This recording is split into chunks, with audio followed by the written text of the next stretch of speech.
Baakiyalakshmi upcoming எபிசோடில் இங்கே பாக்கியா வீட்டுக்கு வந்த கமலாவும் ராதிகாவும் எவ்வளவோ போராடி பார்த்துட்டாங்க. நாங்கள் போலீஸில் கம்ப்ளைண்ட் கொடுக்க போகிறோன்னு சொல்லி பார்த்துட்டாங்க. ஆனால் இங்கே பாக்கியா நீங்கள் என்ன வேணும் பண்ணிக்கிங்க, எனக்கு இதுக்கும் எந்த சம்மந்தமும் இல்லை, இது என்னுடைய வீடு, இங்கே வந்து தேவையில்லாமல் கற்றுட்டு இருந்தீங்க அப்படின்னா அப்புறம் நானே போலீஸ்க்கு கால் பண்ணிட்டு தான் இருக்கோம், அதனால் ஒழுங்காக இங்கேருந்து கிளம்பிடுங்க அப்படின்னு சொல்ல இங்கே ஈஸ்வரி வந்து நீங்கள் போய் யார்கிட்ட வேணாலும் என்ன வேணும் கம்ப்ளைண்ட் பண்ணிக்கிங்க, எங்களுக்கு அதை பற்றி கவலை இல்லை, நாங்கள் ஒன்றும் கோபியை கடத்திட்டு வரல, கோபி யாரும் இல்லை, கோபி ஏன் புள்ள, அவன் விருப்பத்தோடு அழைச்சி வந்திருக்கேன், ஒன்னாலும் என்ன பண்ண முடியும் பண்ணிக்க போடி அப்படின்னு சொல்ல கமலா ஒன்று ஏம்மா என்னம்மா இப்படி பேசுகிற, அன்றைக்கி என்னமோ உன் புருஷன் செத்தப்போ கோபி என் பையனே கிடையாது, இறுதி சடங்கு செய்யக்கூடாது அப்படி இப்படின்னு ஒதுக்கிட்டு இன்றைக்கி உங்கள் பிள்ளைன்னு உறவு கொண்டாடுறீங்க அப்படின்னு சொல்ல ஆமாண்டி அன்றைக்கி வெறுத்து ஒதுக்கணும் தான், என்ன தான் இருந்தாலும் அவன் என் பிள்ளை என் கூட தான் இருப்பான், உங்களால் என்ன பண்ணணுமோ பண்ணிக்க போங்கடி அப்படின்னு சொல்லிட்டு பாக்கியா உள்ளே போ அப்படின்னு சொல்லி கதவை மூடிட்டு ஈஸ்வரி போயிடுறாங்க. இங்கே கமலா ஒன்று ராதிகா வா நம்ம போயிட்டு போலீஸில் கம்ப்ளைண்ட் கொடுக்கலாம் அப்படின்னு சொல்ல இங்கே ராதிகா சொல்கிறாங்க எதுக்கு கம்ப்ளைண்ட் கொடுத்து நம்மளை நாமளே அசிங்கப்படுத்திக்கிறதுக்கா, அவர் தான் விருப்பப்பட்டு போயிட்டாரே, இனிமே அங்கே போய் ஒன்றும் ஆக போகிறதில்ல, வா வீட்டுக்கு போகலாம் அப்படின்னு ராதிகா வீட்டுக்கு வந்துடுறாங்க. இங்கே கோபியும் பார்த்தோன்னா அடுத்த நாள் கொஞ்சம் நார்மலாக ஏஞ்சி உட்காருது, நடக்க முடியுது அவரால். ஈஸ்வரி பார்த்து கவனிச்சுக்கிறாங்க. செலியனும் இனியாவும் தான் அப்பா கூடவே இருந்து அவரை நடக்க வைக்கிறது போகிறது வர்றதுன்னு எல்லாத்தையுமே பண்ணுறாங்க. இங்கே பாக்கியாவும் வழி இல்லாமல் சமைச்சும் கொடுக்குறாங்க. இங்கே ஈஸ்வரியும் சமைச்சிட்டு போய் கோபிக்கு ஊட்டி விடுறதுன்னு இருக்காங்க. அப்போதைக்கு பாக்கியா ரெஸ்டாரண்ட்டுக்கு கிளம்பி போகிறாங்க. ரெஸ்டாரண்ட்டில் போனதும் ரெஸ்டாரண்ட்டில் அங்கேன்னு பார்த்து ஒரு கஸ்டமர் ரெஸ்டாரண்ட்டுக்கு வராங்க. வந்துட்டு இது மாதிரி உங்களுடைய பிரியாணி கடைசி நான் சாப்பிட்டேன், நல்லா இருந்துச்சு, ஸோ எங்கள் வீட்டில் ஒரு கல்யாணம் இருக்குது என் பொண்ணுக்கு, அந்த கல்யாணத்துக்கு நீங்கள் தான் சமைக்கணும், அதுலேயும் இந்த டைம் பார்த்தீங்கன்னா ரொம்ப வெரைட்டியான டிஷ்ஷாக சமைக்கணும், ரொம்ப எக்ஸ்பென்சிவான டிஷ்ஷாக சமைக்கணும், அதுக்கு எவ்வளோ செலவானாலும் பரவாயில்ல, அதுக்கான பேமெண்ட்டை நான் பண்ணிடுறேன் அப்படின்னு சொல்லி அட்வான்ஸாக 1 லட்ச ரூபா பணத்தை கொடுத்துட்டு அங்கேருந்து அவர் போகிறாரு. இங்கே செல்வி கேட்குறாங்க அக்கா பரவாயில்லையக்கா, சூப்பரான ஆர்டர் கிடச்சிருக்கா, கிட்டத்தட்ட 1000 பேர் சொல்கிறாங்கக்கா, அட்வான்ஸே 1 லட்ச ரூபா கொடுத்துருக்காங்க, நாம் மட்டும் இதை சூப்பராக செஞ்சுட்டோம்னு வச்சிங்களேன் அப்புறம் பாக்கியலட்சுமி ரெஸ்டாரண்ட் வேறு லெவலில் பிக்கப் ஆகிடும்க்கா அப்படின்னு சொல்ல இங்கே பாக்கியா சொல்கிறாங்க அதெல்லாம் ஓகே செல்வி, ஆனால் அவங்க சொல்கிற டிஷ்ஷெல்லாம் நம்மள்ட்ட இல்லடி, அந்த டிஷ்ஷெலாம் நம்மளால் செய்ய முடியாதுடி, அதான் என்ன பண்ண தெரியாமல் யோசிச்சுட்ருக்கேன் அப்படின்னு சொல்ல அக்கா ஆண்டவன் இப்படியாப்பட்ட ஒரு வாய்ப்பை கொடுத்துருக்காங்க்கா, கண்டிப்பாக அதுக்கும் வழி சொல்லுவாங்க்கா அப்படின்னு சொல்லிட்டு இங்கே பாக்கியா என்ன பண்ணலாம் அப்படின்னு சொல்லி யோசிச்சுட்டு வீட்டுக்கு வராங்க. பாக்கியா இப்படி யோசிச்சுட்டு இருக்கிறத பார்த்த ஜெனி வீட்டுக்கு வந்தோடனே ஆண்டி என்னாச்சு ஆண்டி, ஏன் டல்லாக இருக்கீங்க, ரெஸ்டாரண்ட் எதுவும் பிரச்சனையா அப்படின்னு கேட்க டக்குன்னு கோபி காதில் வாங்கிட்டு அங்கே வராரு. ஆனால் நான் போய் கேட்டால் கண்டிப்பாக அது பிரச்சனையான்னு சொல்லிட்டு ஃப்ரிட்ஜில் தண்ணி குடிக்கிற மாதிரி கோபி ஃப்ரிட்ஜை வந்து தண்ணி குடிச்சிட்ருக்காரு. அப்போது ஜெனிக்கு அடுத்ததும் பாக்கியா சொல்கிறாங்க இல்லை ஜெனி, ரெஸ்டாரண்ட்டுக்கு ஒரு நல்ல ஆர்டர் வந்திருக்கு, அதுவும் கல்யாண ஆர்டரு, பெரிய ஆர்டரு, ஆனால் அவங்க கொஞ்சம் ஃபாரின் டிஷ்லாம் செய்ய சொல்கிறாங்க, அந்த மாதிரி டிஷ்லாம் நமக்கு செய்ய தெரியாதுல்ல, அதான் என்ன பண்ணுறதுன்னு தெரியாமல் யோசிச்சுட்ருக்கேன் அப்படின்னு சொல்ல கோபி அதை காதில் வாங்கிறாரு. உடனே கோபி வராரு, இதுக்கு எதுக்கு யோசிச்சுட்ருக்கீங்க, அதுக்கு ஒரு செஃப்பை போட்டால் முடிஞ்சு போச்சு, அப்படியும் செஃப்பு அலைய தேவையில்ல, என்னுடைய ரெஸ்டாரண்ட்டில் அந்த செஃப் இருக்கார், நானே வர சொல்கிறேன் செஞ்சு கொடுப்பாரு, உங்களுக்கு நம்பிக்கை இல்லைன்னா நீங்கள் அந்த மாதிரி செய்கிற செஃப் நிறையா பேர் இருக்காங்க, ஆன்லைனில் சர்ச் பண்ணாலே கிடைப்பாங்க, அவங்கள ஒரு நாளைக்கு அட்லீஸ்ட் ஒரு நாள் வாடகைக்கு வர சொன்னீங்கன்னா அவங்க ஒரு நாள் வாடகை மட்டும் வாங்கிட்டு சமைச்சு கொடுப்பாங்க, ஒரு நாள் சம்பளம் மாதிரி, அதனால் இதுக்காக இந்த ஆர்டரை கேன்சல் பண்ணுவானா, இது ஒன்றும் பெரிய விஷயம் இல்லை அப்படின்னு சொல்லிட்டு கோபி அங்கேருந்து போயிடுறாரு. உடனே ஜெனி சொல்கிறாங்க ஆண்டி அவர் சொல்கிறது கரெக்டு தானே ஆண்டி, நாம் அவருடைய ரெஸ்டாரண்ட்லேருந்து அழைச்சி வந்தாலும் ஓகே தான், இல்லைனா அங்கிள் சொல்கிற மாதிரி நாம் ஒரு நாள் சம்பளத்துக்கு ஒரு செஃப்பை புக் பண்ணால் அவர் சமைச்சு கொடுத்துட்டு போகிறாரு, சிம்பிள் தான் ஆண்டி, இதுக்கே உதவி பண்ணிக்கிறீங்க அப்படின்னு சொல்ல இங்கே உடனே பாக்கியா கோபியை பார்க்குறாங்க. சரி ஓகே அவர் சொன்னது கரெக்டு தான் அப்படின்னு சொல்லிட்டு அதே மாதிரி அந்த ஆர்டருக்கு தேவையான செஃப்பை வர வச்சு சமைக்க ஆரம்பிக்கிறாங்க.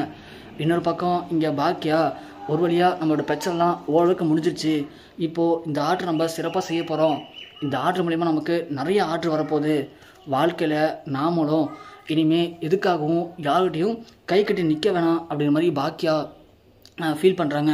அப்போ தான் பார்த்து ஜெனி பாக்கியா வளைச்சிட்டு ஒரு பார்க்குக்கு போய்ட்டு வரலாம் வாங்க அப்படின்னு சொல்லி எல்லாருமே அங்கே போகிறாங்க. ஸோ ஃபேமிலியில் இருக்கிற எல்லாருமே அங்கே போயிட்டு இருக்கும்போது பாக்கியா தனியாக உட்காந்து ஃபீல் பண்ணிட்டுருக்காங்க. அப்போதைக்கு இங்கே கோபி போகிறாரு. போயிட்டு பாக்கியா ஒன்றை பேசணும் அப்படின்னு சொல்லவும் பாக்கியா அப்படியே பார்க்குறாங்க. என்ன பேச போகிறீங்க அப்படின்னு கேட்குறாங்க. இல்லை பாக்கியா, நான் வந்து பெரிய தப்பு பண்ணிட்டேன், அப்போ உன்னை பார்த்த பாக்கியா வேறு, இப்போ பார்க்குற பாக்கியா வேறு, பாக்கியாக்குள்ளே இவ்வளோ திறமைகளா அப்படின்னு நானே பார்த்து வியந்து போகிறேன். பிஸ்னஸ் கூட பண்ண முடியும் பாக்கியாவால், இந்த அளவுக்கு யோசிக்க முடியும், இந்த அளவுக்கு போல்ட்டாக இருக்க முடியும்னு எனக்கு அப்போ தெரியாமல் போயிடுச்சு அப்படின்னு சொல்ல, ஏன் அப்போ தெரிஞ்சுதான் என்ன பண்ணியிருக்க போகிறீங்க அப்படின்னு பாக்கியா கேட்க, நம்ம கோபி கொஞ்சம் கூட யோசிக்காமல், அப்போ தெரிஞ்சிருந்தா கண்டிப்பாக அவனை விட்டு போயிருக்க மாட்டேன் பாக்கியா, நான் பெரிய தப்பு பண்ணிட்டேன் அப்படின்னு சொல்லவும், இங்கே பாருங்க கோபி, தேவையில்லாமல் இப்போல்லாம் பேசிகிட்டு இருக்காதீங்க, இப்போல்லாம் பேசி ஏன்டா அவங்கள காப்பாற்றணுன்னு என்ன யோசிக்க வச்சிடாதீங்க, வேண்டாம் அப்படின்னு சொல்லிட்டு பாக்கியா அங்கேருந்து போயிடறாங்க. கோபி யோசிக்கிறாரு, பாக்கியா நம்மளை செருப்பை கொண்டு அடித்தாலும் வாங்கி தான் ஆகணும், ஏன்னா நாம் அவளுக்கு பண்ண துரோகம் அப்படி, நாம் பண்ண தப்பு வேறு என்ன பண்ண முடியும் அப்படின்னு சொல்லிட்டு கோபி ஃபீல் பண்ணிவிட்டு அப்படியே போகிறாரு. போயிட்டுருக்க வழியில் வீட்டுக்கு போனோன்னும் அங்கே ராதிகா வராங்க. இவங்க காரை ஒட்டிலாம் இறங்கி உள்ளே போகும்போது ராதிகா அப்பா வேட்டம் வந்து கோபி என்ன பார்க்கும்போது இங்கே கோபிக்கு ஒரு மாதிரி இருக்குது.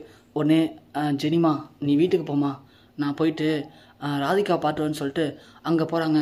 அங்கே போனதும் ராதிகா கோபி பார்த்து, கோபி எங்கள்கிட்ட பேச மாட்டீங்களா அப்படின்னு கேட்கும்போது, இல்லை ராதிகா அப்போல்லாம் ஒன்றும் இல்லை, அம்மா ரொம்ப ஃபீல் பண்ணுறாங்க, நான் அந்த குடும்பத்துக்கு ஏற்கனவே நிறைய கஷ்டத்தை கொடுத்துட்டேன், இனிமேலும் என்னால் யாரும் கஷ்டப்பட வேணாம் அப்படின்றதாக தான் அங்கே போனேன் அப்படின்னு சொல்லிட்டு இங்கே கோபி உள்ளே போகிறாரு.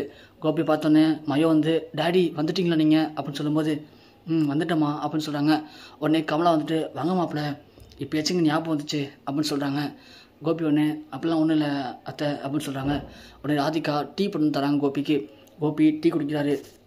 குடிச்சிட்டு இங்கே கோபி ஒரு மாதிரி இருக்கார். உடனே ராதிகா சொல்கிறாங்க, என்ன கோபி உடம்புலாம் பரவாயில்லையா, நீங்கள் எங்கே இனிமேல் வரமாட்டீங்களோன்னு நினச்சேன் கோபி அப்படின்னு சொல்ல, ஐயோ ராதிகா அப்படிலாம் இல்லை, எனக்கு உங்கள் மேலே லைட்டாக கோவம் இருந்துச்சு, இருந்தாலும் அம்மா அப்புறம் செலியெல்லாம் அங்கே கூப்பிட்டதுனால எனக்கு வேறு வழி தெரில, அதனால் நானும் அங்கே போயிட்டேன் அப்படின்னு சொல்கிறாரு.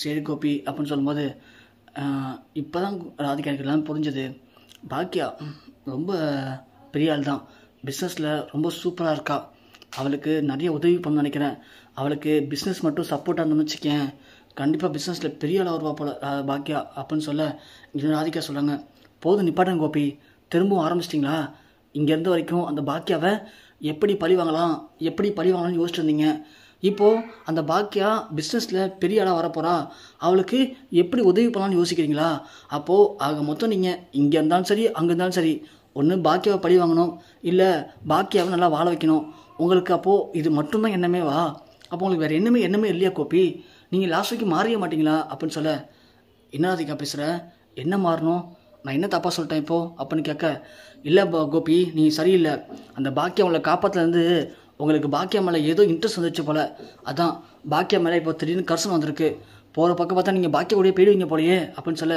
ராதிகா தேவையில்லாம் பேசிட்டு இருக்காத, பாக்கியா அப்படி கிடையாது, நானே போய் பாக்கியாவை ஏற்றுக்கணும்னு நினச்சாலும் பாக்கியா என்னை ஏற்றுக்க மாட்டா, அவள் அப்படி டைப்பு அப்படின்னு சொல்ல, ஓ அப்போது இந்த அளவுக்கு பாக்கியாவை புரிஞ்சுக்க அளவுக்கு நீங்கள் வந்துட்டீங்களா, அப்போது பாக்கியாவுக்கு உங்கள் மேலே ஒரு அன்பு இருக்க மாதிரி உங்களுக்கும் உள்ளுக்குள்ளே உங்கள் பழைய மனைவி மேலே ஒரு அன்பு இருக்குது அப்படி தானே அப்படின்னு சொல்ல, சி வாய மூடு, நான் சொல்லலை, உனக்கு எப்போ பார்த்தாலும் புத்தி இப்படி தான் போன்னு சொல்லிட்டு, அதுக்கு தான் நான் அங்கே போனேன் அப்படின்னு சொல்ல, ஓ அப்படியா அப்போ போங்க, அப்போ ஏன் இங்கே வந்தீங்க அப்படின்னு கேட்க, ஓ இது தப்புன்ட்டேன், நான் இங்கே வந்திருக்கக்கூடாது, ஏதோ உன்னை பார்க்கணுன்னு தோணுச்சு அதான் வந்தேன், இனிமேல் நான் வரமாட்டேன் அப்படின்னு இங்கே கோபி ஒன்று கிளம்ப, கமலா ஒன்று, மாப்பிள்ளை அவள் ஏதோ கோவத்தில் சொல்கிறா, நீங்கள் ஏன் மாப்பிள்ளை போகிறீங்க, இருங்க மாப்பிள்ளை அப்படின்னு சொல்ல, பரவாயில்ல நான் கிளம்புறேன் அப்படின்னு சொல்லிட்டு இங்கே கோபி கிளம்ப, கமலா ஒன்று, ராதிகா என்னடி பேசுகிற, மாப்பிள்ளையை போகணும்னு சொல்லிட்டு அப்படின்னு சொல்லுவோம். ராதிகா ஒன்று, போனால் போட்டு விடுமா, அவருக்கு இனிமேல் இருக்க பிடிக்காது, அவருக்கு இனிமேல் அந்த பாக்கியா தான், அதான் தெரிஞ்சு போச்சு, பாக்கியா தான் பிடிச்சிருக்கு, பாக்கியா கூட தான் வாழணும்னு ஆசைப்படுறாரு, அப்படி இருக்கும்போது இவர் என்ன நம்ம பிடிச்சி வச்சாலும் இனி இங்கே இருக்க மாட்டார், அவர் போட்டு விடு அப்படின்னு சொல்லுவோம். இங்கே ஒன்று கோபி, சி இங்கே வந்தாலே எனக்கு நிம்மதியாக இருக்க மாட்டேது, இங்கே வந்து தான் எனக்கு ஹார்ட் அட்டாக் வந்துச்சு, இங்கே வந்தால் நான் என் உயிரோடு இருக்க மாட்டேன்னு நினைக்கிறேன், நான் சீக்கிரம் செத்துருவேன் அப்படின்னு சொல்ல, ஓ அப்படியே கோபி அப்போ அங்கேயே போங்க, நீங்கள் சந்தோஷமாக இருக்கலாம் அப்படின்னு சொல்ல, போகிறேன் ராதிகா போகிறேன், எனக்கு உண்மையிலேயே அங்கே இருக்க தான் சந்தோஷமாக இருக்குது, நான் அங்கேயே இருந்துக்கிறேன் அப்படின்னு சொல்லிட்டு கோபி இங்கேருந்து கிளம்பி போயிடுறாரு. ராதிகா உடனே ஃபீல் பண்ணி பயங்கரமாக அழுகுறாங்க. கமலா சொல்கிறாங்க, ராதிகா நீ இப்படி அவசரப்பட்டு மாப்பிள்ளை இழக்க போகிற அப்படின்னு சொல்ல, நீ வாய மூடுமா, அவர் எனக்கு தேவையில்லைம்மா, அவரால் எனக்கு என்னமோ சந்தோஷம் இருக்குது, தினம் நினச்சி சாப்பிட்றதுக்கு அவர் ஒரே தலை முழுவிட்டு நிம்மதியாக இருக்கலாம்னு தோணுது அப்படின்னு சொல்லிட்டு ராதிகா கதவை போய் மூடிக்கிட்டு பயங்கரமாக உட்காந்து அழுகுறாங்க.